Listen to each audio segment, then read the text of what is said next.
बिहार सुनते ही आपके दिमाग में क्या आता है? देश के दिमाग में क्या आता है? वही सड़ा गला त्रस्त भूख से तड़पते बिलखते लोग, या हर एग्जाम का पेपर लीक हो जाना, खंडर शिक्षा व्यवस्था, या पॉलिटिकल साइंस वाली रूबी राय, या ये लगता है कि अरे वहां तो कुछ है ही नहीं, या डिग्री तो सड़कों पे मिलती है, अरे कोई स्कोप ही नहीं है, यार ऐसा ही था हमेशा, ना कल कारखाना ना कोई इंडस्ट्री, बस ये ऐसा ही था। नमस्कार, प्रणाम, आप सभी का स्वागत है। मेरा नाम संतोष है और आप देख रहे हैं एक्टिविस्ट संतोष। यदि आप हमारे चैनल पे पहली बार आए हैं तो चैनल को सब्सक्राइब कीजिए, बेल आइकन का बटन दबाइए और वीडियो अच्छा लगे तो लाइक और शेयर भी कर सकते हैं। ठीक है, ये आपके नैरेटिव में बैठाया गया है। इस नैरेटिव को बैठाने में बरसों से जमीन तैयार की गई है, जो एक बड़ा ही षड्यंत्र है बिहार के साथ। जैसा आपको दिखाया या बताया जा रहा है, बिहार बिल्कुल ऐसा नहीं है। हाँ, ये सच है कि दुनिया को शिक्षा देने वाला केंद्र जब भारत था तब उसका केंद्र बिहार था। नालंदा यूनिवर्सिटी में दुनिया भर से छात्र पढ़ने आते थे। मतलब जब दुनिया को ये पता नहीं था कि शिक्षा किस चिड़िया का नाम है, तब बिहार में कई यूनिवर्सिटी हुआ करती थी। हाँ, ये सच है कि हम अब वैसे नहीं हैं। हाँ, ये भी सच है कि सिस्टम की मार से कभी कोई एकाध पॉलिटिकल साइंस वाली रूबी राय निकल जाती है, जिसे पूरा देश चौ के साथ मिर्च मसाला लगाकर लेती है। लेकिन इस देश को उसके अगले ही साल देश में नीट में प्रथम लाने वाली कल्पना किसी को याद नहीं है, या अभी ही देश में यूपीएससी टॉप करने वाले शुभम किसी को याद नहीं रहेगा। उन्हें तो मीडिया और देश में एक बड़ी षड्यंत्र जो चल रही है बिहार के खिलाफ, वो नहीं चाहते हैं कि इन्हें कोई याद भी रखे। देश को फुर्सत ही नहीं है कि इन्हें याद रखे। एक न्यूज की कटिंग देखा, महाराष्ट्र में छपा था। बिहार की एक ऑनर किलिंग की घटना को प्रमुखता से छापा था, जबकि इंडिया टुडे की रिपोर्ट के साथ कई रिपोर्ट है ऑनर किलिंग को लेकर, जिसमें सबसे ज्यादा ऑनर किलिंग की हत्या वाले राज्य में झारखंड, महाराष्ट्र और उत्तर प्रदेश है। ये डाटा लोकसभा में सरकार ने दिया है, लेकिन महाराष्ट्र के अखबार में बिहार को छापना है। समझते हैं इसको क्यों छापना है? क्योंकि माहौल बनाने से ही सस्ता मजदूर मिलता है और बिहार तक कोई बड़ी इंडस्ट्री नहीं आ पाती है। खैर, कुछ लोगों को लगता है कि बिहार हमेशा से ही ऐसा था, तो आप गलत हैं।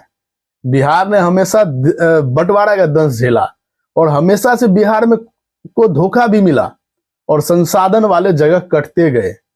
अविभाजित बिहार में चीनी, जूट, पेपर, सूत व सिल्क उद्योग का हमारा गौरवशाली इतिहास रहा है। बिहार देश की दूसरी सबसे बेहतर अर्थव्यवस्था वाला राज्य था। बरौनी रिफाइनरी, सिंदरी व बरौनी उर्वरक कारखाना, Bokaro steel plant, Barauni dairy, HEC Bihar से होकर देश की अर्थव्यवस्था में परचम लहरा रही थी। एक समय था जब देश में 40% चीनी का उत्पादन बिहार करता था। दरभंगा की सकड़ी, लोहट, रैयाम चीनी मिल, बनमनखी चीनी मिल, सिवान की एसकेजे शुगर मिल, समस्तीपुर की हसनपुर चीनी मिल, बिहार की मोतीपुर चीनी मिल, पूर्वी चंपारण की लौरिया, नवादा, वारसलीगंज, भोपाल, वैशाली, गया सहित कई चीनी मिलें थी, जो बाद में एक एक करके बंद हो गई और कुछ खुला भी तो दम तोड़ रही है। दुर्भाग्य तो इतना रहा है कि जिस पूर्णिया की धरती से प्रधानमंत्री जी स्थानीय क्षेत्र में ही रोजगार के साधन को उपलब्ध कराने का वादा करके गए थे 8 साल पहले, वहीं के पूर्णिया के बनमनखी चीनी मिल के लोहे तक काटकर बिक गए और हम चुपचाप देखते रहे। बिहार का कोई उस समय का बच्चा नहीं है कि जिसे मोर्टेन चॉकलेट याद नहीं खाया होगा, लेकिन उस मोर्टेन चॉकलेट की फैक्ट्री की हालत देखकर आपके आंखों के आंसू निकल जाएंगे। हर बार वादा, वोट, जीत और जुमला से आगे बिहार की तकदीर बढ़ ही नहीं रही है।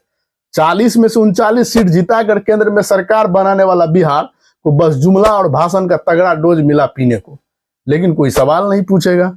दुर्भाग्य समझिए या बिहार की नियति, देश और राज्य में सरकार तो बदली लेकिन बिहार की हालत नहीं बदली। 16 अप्रैल को पुनः पूर्णिया के उसी रंगभूमि मैदान में प्रधानमंत्री जी आए और फिर वही से एयरपोर्ट वाली बात को दोहराया गया जो 8 साल पहले बोला गया था, जो जुमला हो गया। कोसी सीमांचल का यह क्षेत्र दुनिया भर में मकई, केला, आलू, मखाना उपजाने में टक्कर देती है। यहां तक कि एशिया में सबसे ज्यादा मकई उपजाने में इस क्षेत्र का रिकॉर्ड है और इसी पूर्णिया में एशिया की सबसे बड़ी अनाज मंडी है। लेकिन देश को सबसे ज्यादा मजदूर सप्लाई वाला क्षेत्र भी यही है। कोसी सीमांचल है। जब एक बार दिल्ली और पंजाब जाने वाली ट्रेन का मुआयना कर लिए कभी भूल से, तो आपको नर्क का मुआयना करने की आवश्यकता नहीं है कि मजदूरी करने के लिए जाने के लिए आदमी भेड़ बकरी से बदतर हालत में ट्रेन से यात्रा करते हैं। इसमें बस एक ही बात है, देश और इस देश के किसी भी सरकार की नीयत साफ नहीं रही है बिहार के प्रति। बिहार ही चुनाव में आजकल सक्रिय। प्रशांत किशोर कहते हैं कि गुजरात के बस सूरत शहर में 5 लाख बिहारी मजदूर काम करते हैं। सोच कर देखिए, हम इतना उपजाने के बाद भी मजदूर बनकर रह गए क्योंकि सरकार की नीयत सही नहीं है। इसी क्षेत्र से 2 रुपया 3 रुपया किलो आलू, 10 रुपया किलो मक्का, सस्ते दर में केला, और माननीय प्रधानमंत्री जी खुद का मानते हैं कि बिहार का 20% मखाना सिर्फ पूर्णिया में होती है, और समझिए कि मधुबनी में 40% खेती होती है, और देश में 80 से 90% खेती बिहार और मिथिला करती है। लेकिन कोई बड़ा उद्योग लगाने की बात कर दीजिए तो यहाँ के जनप्रतिनिधि बगले झांकने लगते हैं। 2 रुपया किलो आलू से जाकर बड़ी कंपनियां में एक आलू का चिप्स बनाकर 10 रुपया का बेचती है। 10-12 रुपये किलो का मकई ले जाकर 300-600 का पॉपकॉर्न मल्टीप्लेक्स में बेचते हैं, तो वही 10 ग्राम का मक्का चिप्स कुरकुरे 10 रुपया का बेचते हैं।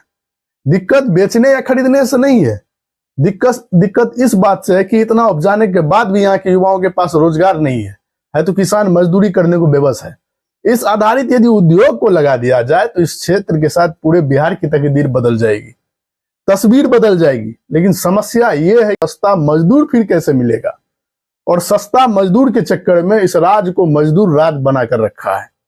और इस मजदूरी का आलम यह है कि जब लोग कोरोना के समय लोग घर से निकल नहीं पा रहे थे और पुलिस बाहर डंडे बरसा रही थी और पूरे देश के लोग घर में सुरक्षित होने का प्रयास कर रहे थे, उस समय बिहार से स्पेशल ट्रेन चलाकर भेजने वाला शक्ति कौन था? समझिए इस शक्ति को और महसूस कीजिए कि यही शक्ति है जो बिहार को उबरने नहीं देना चाहते हैं। ऐसा नहीं कि सिर्फ उद्योग धंधे ही बर्बाद हुए, या ऐसा भी नहीं है कि सिर्फ बिहार की छवि बर्बाद की गई। बिहार पर्यटन क्षेत्र में काफी धनी होने के बावजूद भी कोई देखने वाला नहीं है और न ही संवारने वाला। बड़े बड़े महल जो बड़े दार्शनिक स्थल बन सकते थे वो सभी खंडर हो चुके हैं, और तो कई जगह तो लोग शौचालय बना चुके हैं। बिहार में कई पर्यटन के प्रमुख जगह हैं जो देश ही नहीं विश्व स्तर पर अपना छाप छोड़ रही है। लेकिन सरकार ब्रांडिंग करे तो लोग ताजमहल छोड़कर गहलोर देखने आएंगे। नालंदा विश्वविद्यालय जो कभी दुनिया का शिक्षा केंद्र हुआ करती थी, विक्रमशिला विश्वविद्यालय, बोध गया जहां भगवान बुद्ध को ज्ञान की प्राप्ति हुई, वैशाली की लिच्छवी जो कभी दुनिया का पहला लोकतंत्र था, वहां भगवान महावीर जैसे महान व्यक्तित्व अवतरित हुए। राजगीर से लेकर सासाराम के शेरशाह सूरी के मकबरा तक, और जनक नंदनी सीता मैया की नगरी सीतामढ़ी से लेकर मधुबनी के राजनगर में खंडर और शौचालय में तब्दील हो रहे नौलखा पैलेस तक, मुंडेश्वरी माता मंदिर से लेकर उत्तर बिहार का देवगढ़, बाबा सिंहेश्वर नाथ तक, जहां नेपाल तक श्रद्धालु आते हैं। ऐसे कई दर्जन जगह हैं जिनका नाम लेना भी संभव नहीं है। इतने जगह है बिहार में पर्यटन को लेकर। वही बात सरकार और सत्ता की जनता भी 5 किलो चावल के पीछे लगी हुई है। उन्हें अपना भविष्य और वर्तमान दिखता ही नहीं।